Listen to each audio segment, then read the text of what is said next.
दोस्तों, यह कहानी गौतम बुद्ध और आम्रपाली की है। आम्रपाली अत्यंत सुंदर कन्या थी।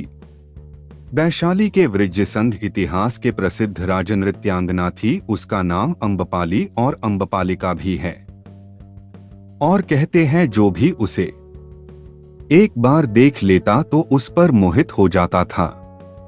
आम्रपाली को लेकर भारतीय भाषाओं में बहुत से नाटक, काव्य और उपन्यास लिखे गए हैं। एक बार की बात है, महात्मा बुद्ध अपने शिष्यों के साथ घूमते हुए वैशाली नगरी में पहुंचे।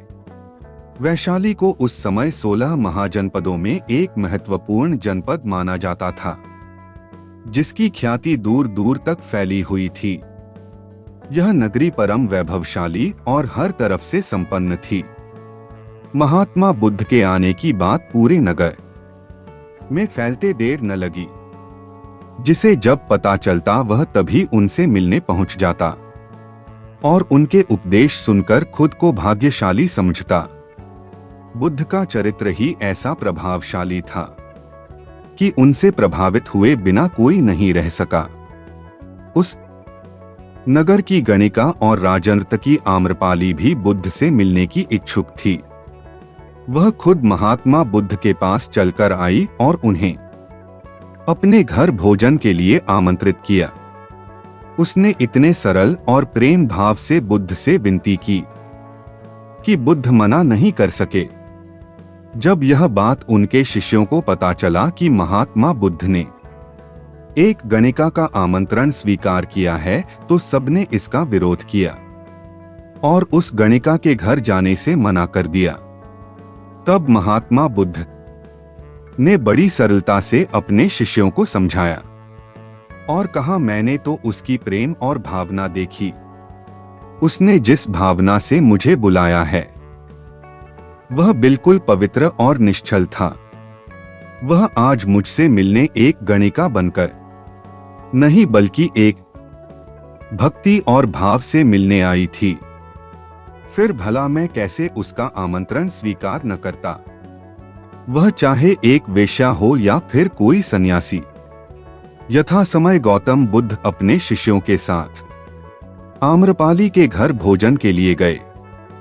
वह पहले से ही भोजन की सारी व्यवस्था करके भगवान बुद्ध के आने की राह देख रही थी। मन में यह विचार भी आ रहा था कि कहीं बुद्ध अपनी बात से मुकर न जाए। इतने बड़े सन्यासी भला क्यों एक वेश्या के बुलाने पर उसके घर आकर भोजन करेंगे। परंतु जैसे ही आम्रपाली ने बुद्ध को अपने घर आते देखा, उसकी प्रसन्नता का ठिकाना न रहा। वह दौड़कर दरवाजे पर गई और उनका स्वागत किया और थाली में जल और गुलाब पैर धोया और चटाई बिछाई। खुद अपने हाथों से भोजन परोसा और उनकी आवभगत की। महात्मा बुद्ध के शिष्यों ने जो उनके साथ आए थे, जब एक वेश्या को जिसके कदमों में खुद सम्राट बिंबिसार से लेकर अजातशत्रु थे, पूरी वैशाली जिसके एक झलक पाने के लिए तरसती थी, उसे एक सन्यासी के लिए ऐसा व्यवहार करते देख बुद्ध के शिष्यों के मन में अपने गुरु के लिए सम्मान और ज्यादा बढ़ गया।